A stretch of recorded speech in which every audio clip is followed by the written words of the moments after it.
بسم اللہ الرحمن الرحیم۔ مسلسل نمبروں کے لحاظ سے الشمائل المحمدیہ علی صاحب الصلاۃ والسلام جس کتاب میں سے احادیث کا ہم درس دے رہے ہیں، اس کی حدیث نمبر 297 پر ہم گفتگو کر رہے تھے۔ ایک حدیث پاک عرض کی مسلم، بخاری اور دیگر صحاح ستہ کہی جانے والی کتابوں کے حوالے سے کہ ہمارے حضور نبی کریم صلی اللہ تعالی علیہ وسلم مدینہ منورہ تشریف فرما ہوئے تو آپ نے یہود کو دیکھا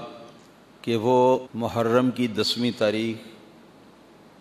عاشورہ کے لفظ کے ساتھ جو مشہور ہے، اس دن روزہ رکھتے۔ تو پوچھوایا ان سے کہ بھئی اس دن تم لوگ روزہ کیوں رکھتے ہو؟ انہوں نے جواب دیا کہ یہ ایک خوش قسمتی لانے والا دن ہے جس میں اللہ تعالیٰ نے حضرت موسیٰ علیہ السلام اور ان کے ساتھ بنو اسرائیل کو ان کے بڑے ظالم اور بڑے سفاک دشمن فرعون اور اس کے لاؤ لشکر سے نجات دی تھی، ان سب کو ہلاک کر دیا تھا۔ تو اس خوشی میں کہ بہت بڑی نعمت تھی،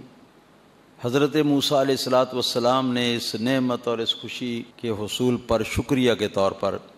اس دن کا روزہ رکھا۔ تو ہم بھی ان کی اتباع میں، ان کی خوشی میں شمولیت کرتے ہوئے شکر گزاری کے لیے اس دن کا روزہ رکھتے ہیں۔ تو سرکار علیہ السلام نے یہ ارشاد فرمایا کہ اچھا اگر یہ بات ہے تو موسیٰ علیہ السلام کی خوشی اور اس خوشی کا شکریہ ادا کرنے کے ہم لوگ زیادہ مستحق ہیں، حقدار ہیں یہود کے مقابلے۔ تو اس کے آخر میں یہ الفاظ آتے ہیں کہ فَصَامَهُ رسول اللہ صلی اللہ علیہ وسلم وَأَمَرَ النَّاسَ بِصِيَامِهِ۔ رسول اللہ صلی اللہ علیہ وسلم نے خود عاشورہ محرم کا روزہ رکھا اور لوگوں کو حکم دیا کہ وہ بھی اس دن کا روزہ رکھیں۔ تب یہ روزہ بطور فرض مشروع ہوا، اور اس پر بات یہ چل رہی تھی کہ حافظ امام ابو الفضل علی بن حجر عسقلانی شارح البخاری رضی اللہ تعالی عنہ کے فتاوی میں یہ لکھا ہے کہ ان سے یہ سوال ہوا کہ کیا میلاد رسول صلی اللہ تعالی علیہ وآلہ وسلم کا جو جشن منایا جاتا ہے ہر سال ربیع الاول شریف میں خوشی منائی جاتی ہے، تو کیا اس کی کوئی اصل شریعت مطہرہ میں ہے؟ تو شریعت مطہرہ میں اصل یا دلیل، اصل کا معنی دلیل بھی ہے، بنیاد بھی ہے۔ تو یہ اصل جو ہے شرع شریف میں 4 چیز ہیں، 4 چیز۔ نمبر 1 کتاب اللہ، نمبر 2 سنت رسول اللہ صلی اللہ علیہ وسلم، نمبر 3 اجماع امت، یعنی کوئی مسئلہ قرآن میں بھی صراحتاً ثابت نہیں، سنت رسول کریم صلی اللہ علیہ وسلم یعنی حدیث پاک کے اندر بھی صراحتاً ثابت نہیں ہے، تو اس مسئلے پر کسی زمانے کے مسلمانوں نے، مراد ہے مسلمانوں سے مسلمانوں کے جو ماہرین شریعت ہیں، انہوں نے اس مسئلے کے بارے میں اتفاق کر لیا ہو، شریعت کے مطابق ہے، اس کو کہتے ہیں اجماع امت۔ عوام الناس کی کوئی بات نہیں، ماہرین شریعت کی بات ہے، وہ اتفاق کر لیں جس مسئلے پر کتاب و سنت میں وہ صراحتاً حل نہ ہو، تو ایسے مسئلے کو کہتے ہیں کہ یہ اجماع امت سے ثابت ہوا ہے، امت اس پر متفق ہو گئی ہے، ماہرین شریعت متفق ہو گئے تو امت متفق ہو گئی، جہلاء کا کوئی اعتبار نہیں اس مسئلے میں۔ اور چوتھی چیز ہے قیاس شرعی۔ یہ 4 چیز جو ہے نا، یہ اصل ہیں، بنیاد ہیں، دلیل ہیں کسی مسئلے کے شرع شریف کے اندر جائز ہونے کے لیے۔ تو سوال ہوا کہ کیا جو سالوں سال ربیع الاول شریف میں رسول اللہ صلی اللہ علیہ وسلم کے میلاد کی خوشی منائی جاتی ہے، کیا یہ خوشی منانا جو ہے اس کی کوئی اصل شریعت کے اندر ہے؟ انہوں نے اس کا جواب دیا امام ابن حجر عسقلانی رحمۃ اللہ علیہ نے اپنے فتاوی میں اس کا جواب یہ دیا کہ ہاں اس کی اصل ہے۔ پھر انہوں نے یہی حدیث جو ہے یہ عاشورے کے روزے والی پیش فرمائی اور فرمایا کہ اس سے یہ مسئلہ کیوں کر ثابت ہوتا ہے، یا یہ ہر سال میلاد شریف منانے کی اصل جو ہے اس حدیث کے اندر کیسے ثابت ہوتی ہے۔ حضرت موسیٰ علیہ الصلوۃ والسلام کو اللہ تعالیٰ نے عاشورہ محرم کے دن میں یہ خوشی عطا فرمائی، دشمن کو ہلاک کر دیا، اسے نجات دے دی اور موسیٰ علیہ السلام اور ان کی قوم کو محفوظ فرما دیا، تو بہت بڑی نعمت ہے نا۔ تو سیدنا موسیٰ علیہ الصلوۃ والسلام نے سالوں سال جب بھی یہ دن آتا عاشورہ محرم کا، تو اس دن کا موسیٰ علیہ السلام نے روزہ رکھا ہے۔ یہ اصل ہے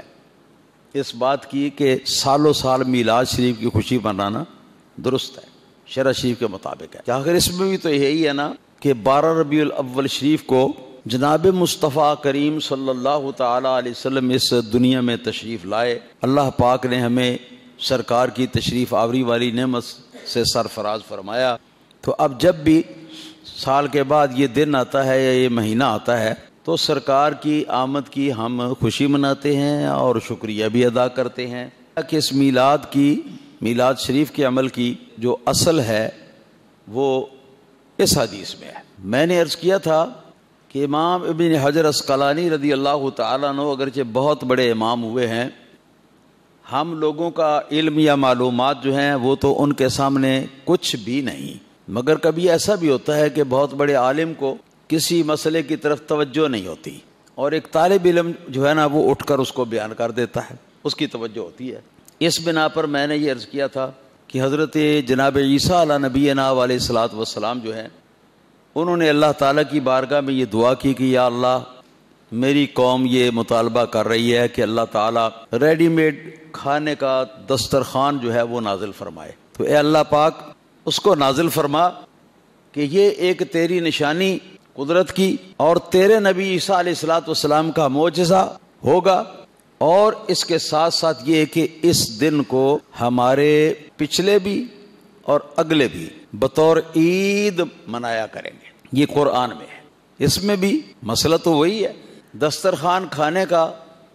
اترا، بنو اسرائیل کے لوگوں نے خوب مزے اڑائے، کھایا پیا، اور جس دن اترا اس دن تھا اتوار، تو اتوار کے دن کو انہوں نے ہفتہ وار عید قرار دیا۔ اس زمانے سے لے کر اب اس زمانے تک، جبکہ بڑا فرق ہے اس زمانے میں اس زمانے میں، اس زمانے میں شریعت عیسیٰ علیہ نبینا علیہ الصلوۃ والسلام بالکل محفوظ شکل میں موجود تھی، اور آپ کی کتاب انجیل شریف بھی محفوظ تھی ہر قسم کی دستبرد سے۔ لیکن یہ زمانہ جو ہے، اس زمانے کے اندر عیسائیت کی بنیادیں جو ہیں وہ ہل چکی ہیں، اور ان کی جو آسمانی کتاب ہے وہ تحریف اور تبدیل کا شکار ہو چکی ہے۔ کوئی بھی صفحہ اس میں سے نکال لیں، اس کی کوئی بھی آیت کے طور پر جس کو وہ کہتے ہیں اس کو آپ دیکھ لیں، یقین نہیں اس کے بارے میں کہ یہ واقعی یہ اللہ تعالیٰ کا فرمایا ہوا ہے یا ان لوگوں نے اپنے طور پہ اس میں ملایا ہوا ہے۔ اس حد تک شریعت عیسویہ اللہ نبینا علیہ الصلوۃ والسلام کے اندر تبدیلی ہو چکی، وہ مسخ ہو چکا اور وہ مٹ چکا عیسائیوں کے اپنے ہاتھوں سے۔ لیکن اس کے باوجود جو اللہ تعالیٰ کے پیغمبر کی زبان سے بات نکلی تھی کہ ہمارے پچھلے اور اگلے سب لوگ اس دن کو، جس دن تو آسمان سے پکے پکائے کھانے کا دسترخوان نازل فرمائے گا، عید بنا لیں گے۔ یہ اتوار کے دن نزول مائدہ کا واقعہ پیش آیا، اور اتوار کا دن جو ہے وہ ہفتہ وار عید عیسائیوں کی اس زمانے سے، حضرت عیسیٰ علیہ السلام کے زمانے سے لے کر آج تک چلی آ رہی ہے۔ اس کے اندر کوئی رد و بدل نہیں ہوا کہ پیارے پیغمبر حضرت عیسیٰ علیہ الصلوۃ والسلام کی زبان مبارک سے جو بات نکلی ہوئی ہے، یہ اس کا اثر جو ہے وہ ہم دیکھ رہے ہیں اس زمانے کے اندر۔ تو اس میں بھی وہی ہے کہ نزول مائدہ کا واقعہ تو ہوا ایک بار، مگر جب بھی وہ دن ہفتے کے بعد آتا ہے تو اس دن کو عیسائی عید مناتے ہیں، ہفتہ وار عید۔ تو اس سے بھی یہ میلاد کا واقعہ جو ہے یہ بفضل تعالی ثابت ہوتا ہے۔ یہاں پر ایک اعتراض ہوا جہلم کے اندر سن 1983 کے بعد کوئی 1-2 سال میں ہمارا مناظرہ ہوا غیر مقلدین وہابی جو ہیں ان کے چیلنج کی بنا پر. ادھر سے یہ بندہ عاجز جو کہ جوان تھا ابھی یہ پیش ہوا مناظرے کے لیے، ادھر سے ان کا بڑا پرانا مناظر حافظ عبد القادر روپڑی جس نے حضرت مولانا شیخ القرآن عبد الغفور ہزاروی رحمۃ اللہ علیہ کے ساتھ بھی مناظرے کیے ہوئے تھے، حضرت مولانا مناظر اسلام محمد عمر اچھروی رحمۃ اللہ تعالی علیہ کے ساتھ بھی مناظرے کیے ہوئے تھے، اور اس قد کاٹ کے لوگوں سے اس نے مناظرے کیے ہوئے تھے. وہابیوں نے اس کو بلایا ہوا تھا. وہاں پر اس نے سوال کیا، اس نے کہا کہ یہ جو آپ خوشی خوشی خوشی خوشی کی بات کرتے ہیں یہ خوشی تو اس سے کوئی ثابت نہیں ہوتی. واقعہ ہم نے پیش کیا تھا حدیث پاک سے کہ حضور نبی پاک صلی اللہ علیہ وسلم ہر سوموار کا روزہ رکھتے تھے، اور وجہ یہ بتائی کہ سوموار کا دن جو ہے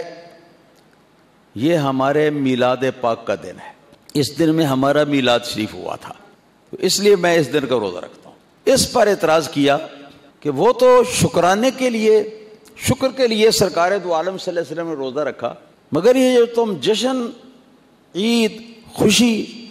مناتے ہو یہ کہاں سے تم لوگوں نے نکال لی؟ روزہ رکھ لیے کرو، شکر ادا ہو جائے حضور کی سنت کے مطابق. میں نے اس کا جواب یہ دیا کہ شکر جو ہے نا وہ ترتیب وار دوسرا سٹیپ ہے. اس سے پہلا سٹیپ یہ ہے جس چیز کا شکریہ ادا کرنا ہے وہ چیز دل کو خوش کرنے والی ہو، اس طرح کی اللہ پاک کی کوئی نعمت ملی ہو، اس سے دل ہوا ہو خوش، تو پہلے ہوگی خوشی اور اس کے بعد آدمی جو ہے وہ اس کا شکر ادا کرے گا. میں نے کہا کہ یہ نہیں ہوتا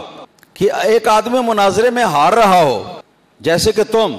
یہ میں نے کہا جیسے کہ تم ایک آدمی مناظرے میں ہار رہا ہو اور اس کو مناظرے میں پے در پے جوتے پڑے ہوں،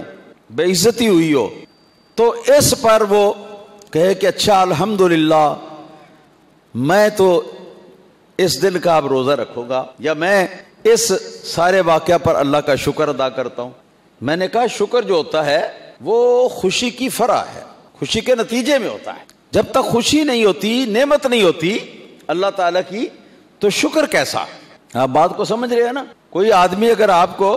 مثال کے طور پر 1-2 الائچیاں دے دیتا ہے کہ لو جی منہ میں ڈالو، اس کو چبانا شروع کو، خوشبو آئے گی آپ کے منہ سے، تو یہ نعمت ملی نا، دل خوش ہوا نا. اس کے بعد پھر دوسرا سٹیپ یہ ہے کہ ہم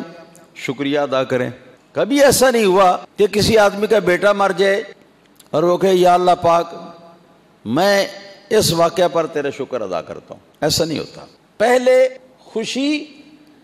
یا حصول نعمت کا واقعہ ہوتا ہے، یہ پہلا سٹیپ ہے، اور اس کے بعد دوسرا سٹیپ ہے شکر ادا کرنا. تو اس کا کوئی جواب وہ نہیں دے سکا، اتنا بڑا پرانا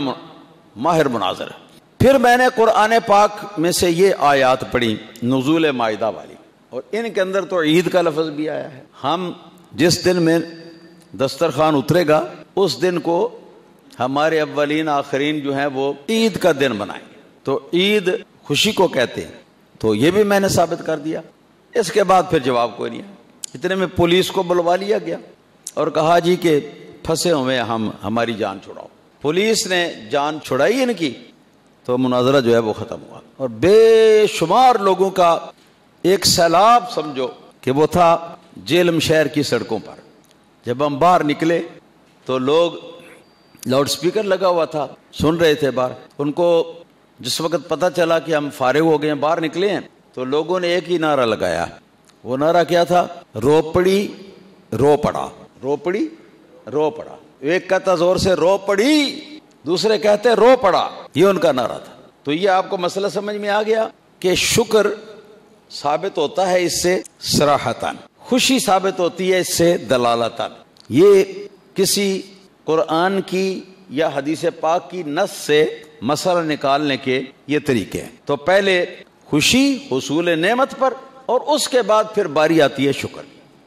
اگر شکر ادا کیا ہے تو ضرور پہلے خوشی ملی ہے، اس کے بغیر شکر نہیں ہوتا. یہ ہو گیا. پھر حافظ ابن حجر عسقلانی رحمۃ اللہ تعالی علیہ نے آگے یہ لکھا کہ سوال کا ایک حصہ یہ بھی ہے کہ میلاد نبی کریم صلی اللہ تعالی علیہ وسلم کے اندر ہمیں کون کون سے کام خوشی کے طور پر یا شکریہ کے طور پر کرنے چاہیے اور کون کون سے کام نہیں کرنے چاہیے؟ انہوں نے فرمایا کہ ایک ہی بات یاد رکھو، خوشی یا شکرانے کے موقع پر دنیا میں جتنے کام مروج ہیں، یا آج مروج نہیں تو کل رواج بن جائے گا یا پرسوں بن جائے گا، والا حاضل قیاس قیامت تک خوشی یا شکرانہ منانے کے لیے آج سے لے کر قیامت تک جتنے بھی طریقے، جتنے بھی انداز ہیں یا ہوں گے،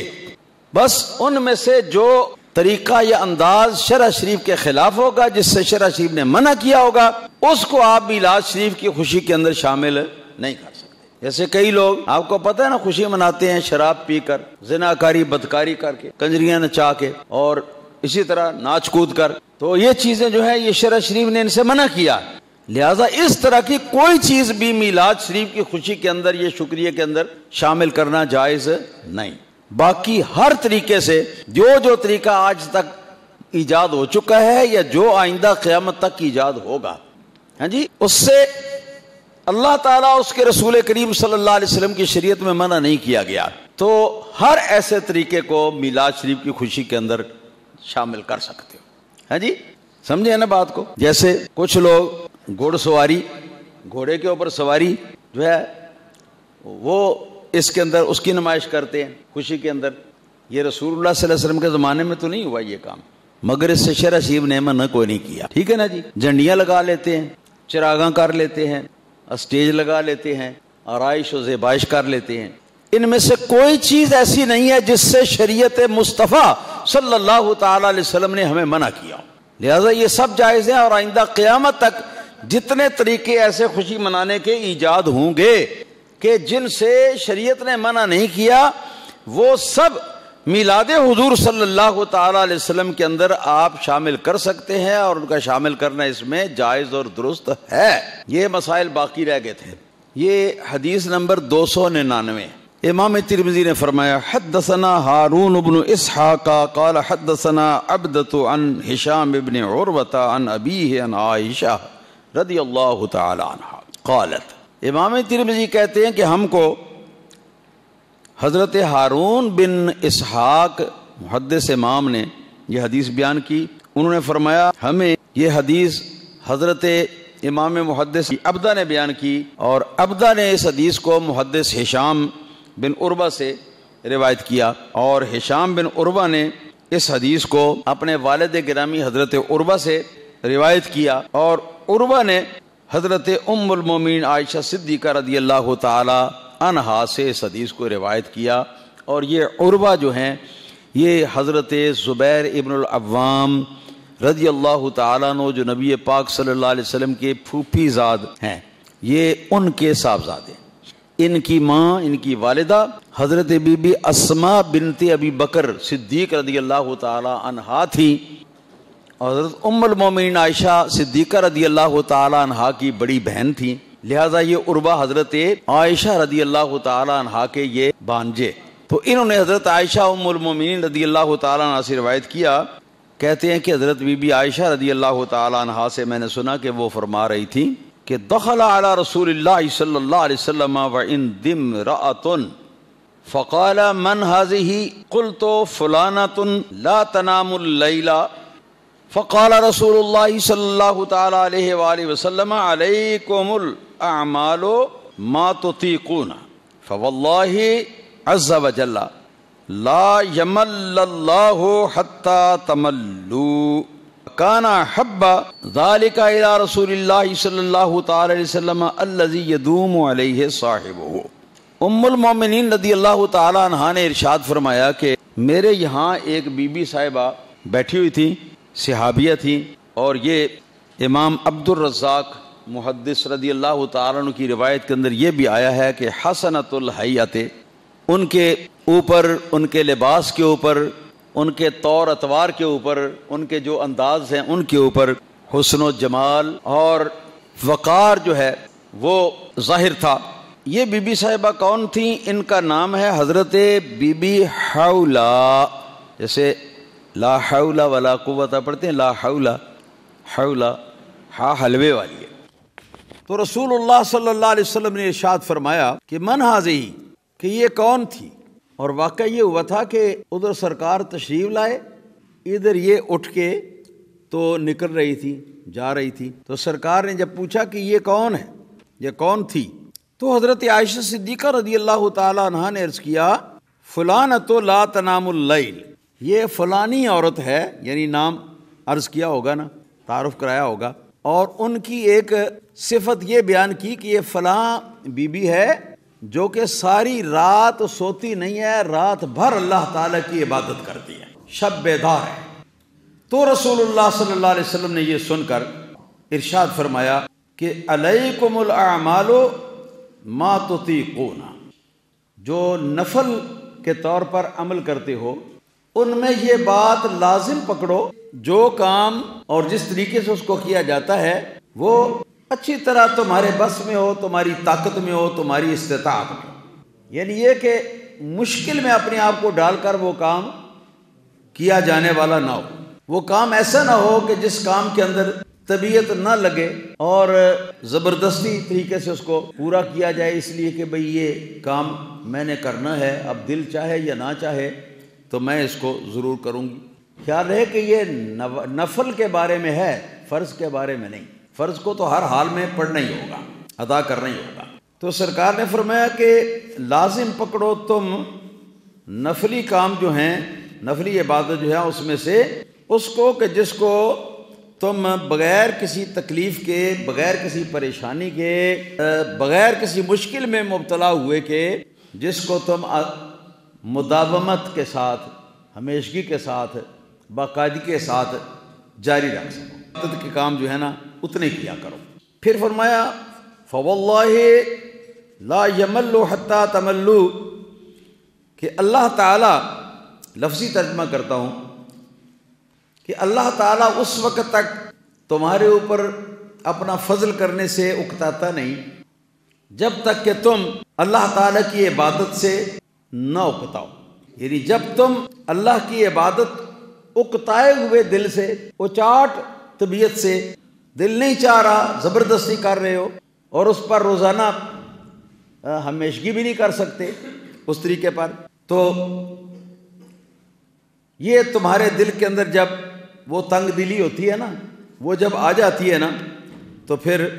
اللہ تعالیٰ وحدہ لا شریک جو ہے نا وہ بھی اس سے تنگ آ جاتا ہے، یہ اس کا لفظی معنی ہے۔ لیکن ائمہ دین نے لکھا کہ ملال کہتے ہیں دل کی تنگی کو، دل کے اوپر ایک ایسی کیفیت آ جائے کہ دل کو وہ کوئی چیز ہو تو وہ چیز اچھی نہ لگے، وہ اس کو دل اس کو بوجھ محسوس کرے۔ تو اللہ پاک تو دل سے بھی پاک ہے، تو دل کے اوپر بوجھ آنا کسی چیز کا یا بوجھ لینا، تو اس کا تو پھر سوال ہی پیدا نہیں نہ ہوتا۔ تو کہتے ہیں اس سے مراد نتیجہ ہے ملال کا، تنگ دلی کا نتیجہ ہے، یعنی آدمی کسی چیز سے تنگ ہو جائے نا تو جیسے اس طرف وہ توجہ نہیں کرتا، خوش ہو کے اس طرف مائل نہیں ہوتا، اس کے اوپر کوئی مہربانی نہیں کرتا، تو مراد تنگ دلی نہیں، صرف اس کا نتیجہ ہے کہ جب بندہ اکتاہٹ کے انداز میں، اکتاہٹ کی حالت میں، پریشانی کی حالت میں، تکلیف سمجھ کر، پنجابی کہتے ہیں بغیار سمجھ کے یہ نفلی عبادت اللہ تعالیٰ کی کرے، تو پھر اللہ تعالیٰ وحدہ لا شریک جو ہے نا، جو عبادت کے اوپر اپنے بندے پہ فضل فرماتا ہے نا، تو وہ فضل بھی نہیں فرماتا، اللہ تعالیٰ کو یہ چیز پسند نہیں ہوتی۔ تو اس سے نتیجہ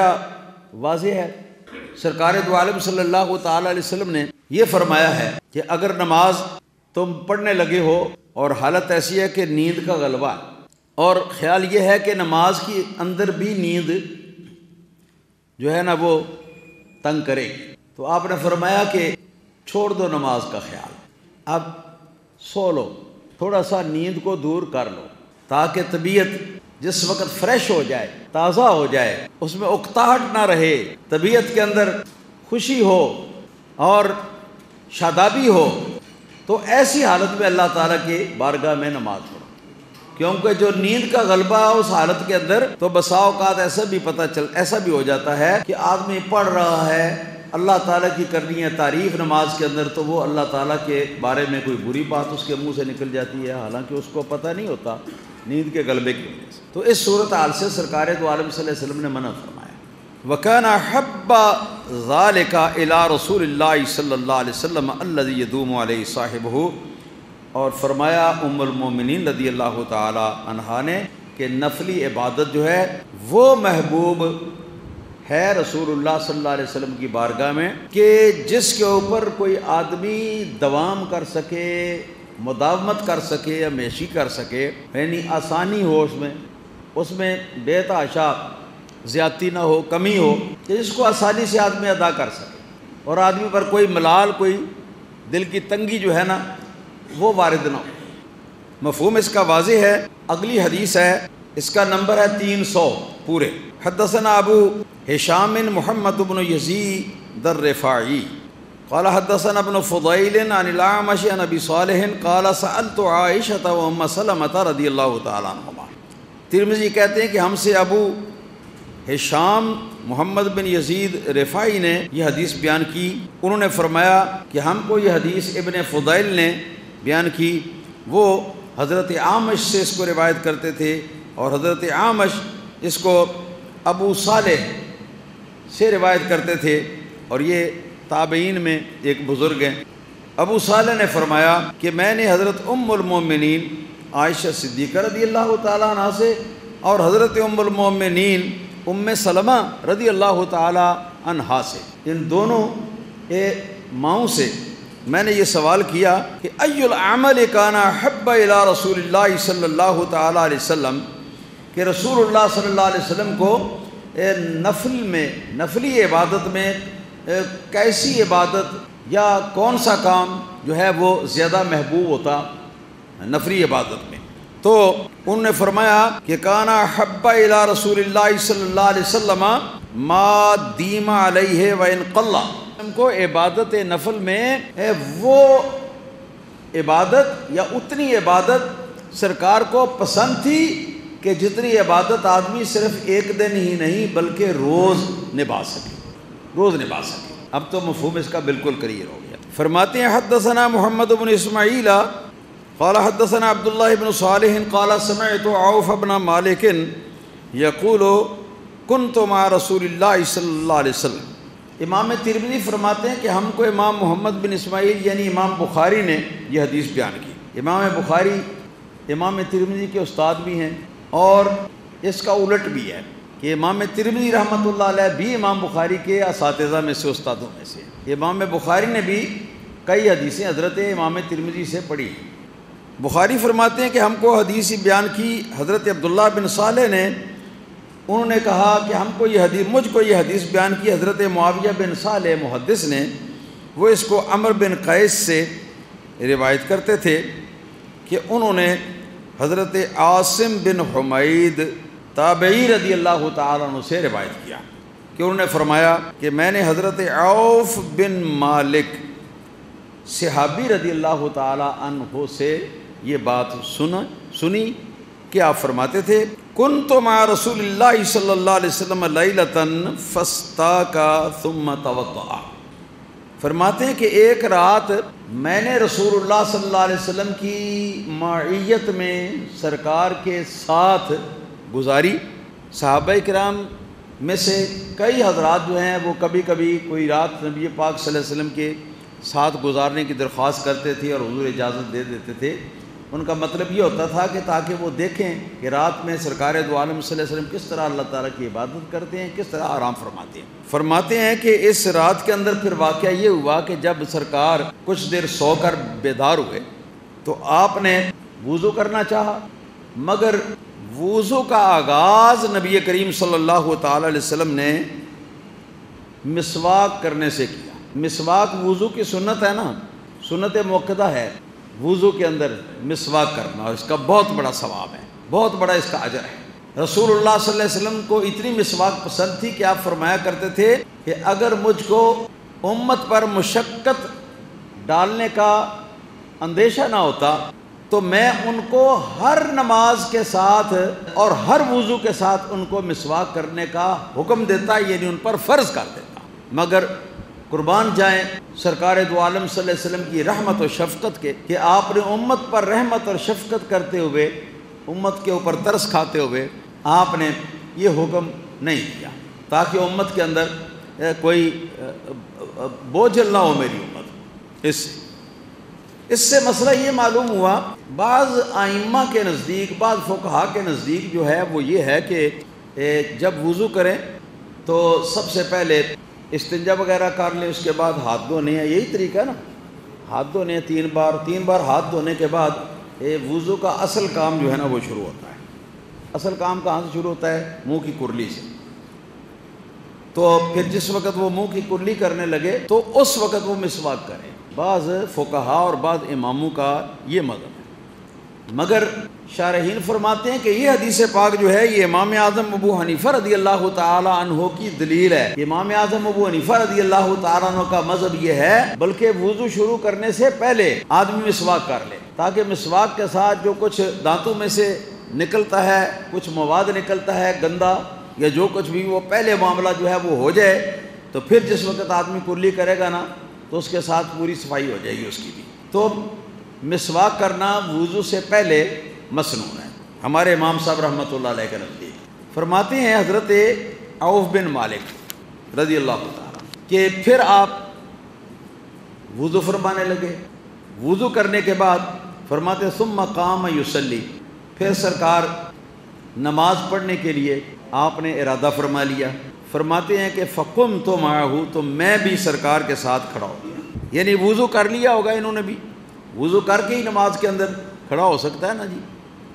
اقتداء کر سکتا ہے کسی امام کی۔ صحابہ کرام اتنے سے مسئلے سے ناواقف تو نہیں تھے، تو اس کا اگرچہ ذکر نہیں آیا۔ تو فرماتے ہیں فقمت معہ، میں بھی حضور کے ساتھ کھڑا ہو گیا نماز پڑھنے کے لیے، اور سرکار کی اقتداء میں یہ نماز نفل تھی، نفلی نماز جو ہے اس کو ادا کرنے کے لیے۔ اس سے یہ مسئلہ ہمارے امام صاحب رحمۃ اللہ علیہ امام اعظم ثابت کرتے ہیں کہ نوافل کی جماعت جو ہے وہ بھی سنت ہے، مگر اس میں وہ شرط یہ لگاتے ہیں کہ جب تک اس میں تداعی اور زیادہ اہتمام نہ ہو، اور چالا فلانیہ تم بھی آؤ، چالا فلانیہ تم بھی آؤ، یا اعلان کیا جائے کہ بھائی لو جی نفل نماز ہونے لگی ہے، جماعت ہونے لگی ہے نفلوں کی، تو آؤ بھائی سارے تم بھی شامل ہو جاؤ۔ یہ اس کو امام اعظم ابو حنیفہ رحمۃ اللہ تعالی علیہ نے مکروہ تنزیہی فرمایا ہے۔ مکروہ تنزیہی کا مطلب یہ ہے کہ یہ کام شرع کی نظر میں اچھا نہیں، مگر اگر تم کر لو تو اس کا گناہ بھی کچھ نہیں۔ بات سمجھ میں آئی؟ وہ فرماتے صرف اس حد تک نوافل کی جماعت بلا کراہت جائز ہے کہ صرف 3 یا 4 آدمی ہوں کل، ان میں سے ایک امام ہو، باقی جو ہیں اس کے مقتدی بن جائیں، اس طریقے سے۔ اور یہ بات نبی کریم صلی اللہ علیہ وسلم کے زمانے اقدس میں صحابہ کرام اس طرح کرتے تھے۔ فرماتے ہیں فبدا، رسول اللہ صلی اللہ علیہ وسلم نے تکبیر تحریمہ کہی، شروع کیا نماز کو، فاستفتح البقرہ، تو آپ نے سورہ بقرہ کی تلاوت شروع کی۔ مراد یہ ہے کہ پہلے سورہ فاتحہ پڑھی، کیونکہ سب جانتے تھے کہ پہلے سورہ فاتحہ پڑھنی ہوتی ہے، اس کے بعد قرآن پاک کی مزید قرأت جو ہے وہ ہوتی ہے۔ تو پہلے فاتحہ پڑھی، اس کے بعد آپ نے پوری سورہ بقرہ 2.5 سپارے ہیں تقریباً، یہ سرکار نے، میرے پیارے آقا صلی اللہ علیہ وسلم نے، صدقے جائیں ان کی شان کے، انہوں نے یہ ایک رکعت کے اندر سرکار نے اس کو پڑھا۔ اور کیسے پڑھتے تھے سرکار دو عالم صلی اللہ علیہ وسلم قرآن کریم کو، یہ تو اگلا باب ہے، اس کے اندر یہ بات آ رہی ہے انشاءاللہ تعالی آئندہ جمعۃ المبارکہ، وہ بھی آپ کے سامنے آ جائے گا کہ سرکار کس طرح یہ تلاوت فرماتے تھے۔ فرماتے ہیں کہ فلا یمر بآیت رحمت الا وقف فسأل، جہاں کوئی اللہ تعالیٰ کی رحمت یا اللہ تعالیٰ کی مہربانی کی کوئی آیت آتی تو اس کو پڑھ کر سرکار رکتے، اور رک کر تو اللہ تعالیٰ کی وہ مہربانی جو ہے اس کا اپنی زبان سے اللہ تعالیٰ کی بارگاہ میں اپنے لیے سوال فرماتے۔ ولا یمر بآیت عذاب الا وقف فتعوذ، اور کہیں اگر اللہ تعالیٰ کے عذاب کی کوئی بات ہو رہی ہے یا عذاب کا کوئی واقعہ بیان ہو رہا ہے تو وہاں پر اس کو پڑھنے کے بعد، تلاوت کرنے کے بعد رک جاتے، اور رک کر تو اللہ تعالیٰ کی پناہ مانگتے اس سے، یا اللہ پاک اپنے عذاب سے ہمیں محفوظ رکھنا، اپنے عذاب سے ہمیں بچانا۔ یہ طریقہ تھا سرکار کا تلاوت کرنے کا نوافل کے اندر۔ فرائض کے اندر یہ ثابت نہیں ہے نبی کریم صلی اللہ علیہ وسلم سے۔ نوافل کے اندر ہم بھی کر سکتے ہیں، مگر عربی زبان میں کرنا ہوگا، تو وہ جس کو عربی زبان آتی ہوگی وہ کر سکتا ہے، دوسرا آدمی کر بھی نہیں سکتا۔ کیونکہ اپنی زبان میں اردو پنجابی میں تو ہم یہ کریں گے تو نماز ہماری جو ہے وہ خراب ہو جائے گی۔ ثم رکع، فرماتی ہیں کہ پھر سرکار نے رکوع فرمایا، فمکث راکعا بقدر قیامہ، تو جتنا لمبا سرکار نے قیام فرمایا تھا نا، یعنی پوری سورہ بقرہ تلاوت فرمائی تھی 2.5 سپارے، تو اتنا ہی ٹائم نبی کریم صلی اللہ علیہ وسلم رکوع کی حالت میں رہے اور اللہ تعالیٰ کی بارگاہ میں اس کی تعظیم کی تسبیحات جو ہیں وہ پڑھتے رہے اتنی ہی دیر۔ پھر اس کے بعد نبی کریم صلی اللہ تعالیٰ علیہ وآلہ وسلم رکوع سے آپ اٹھتے ہیں اور اٹھ کر سجدہ کرتے ہیں۔ سجدہ بھی اتنا ہی لمبا سرکار نے فرمایا جتنا رکوع لمبا فرمایا، اور سجدے کے اندر بھی اللہ پاک کی تسبیحات جو ہیں وہ پڑھتے رہے۔ بس میں اتنے پر ختم کرتا ہوں، آگے 2-3 فکرے ہیں انشاءاللہ تعالی آئندہ جمعۃ المبارکہ ہم عرض کریں گے۔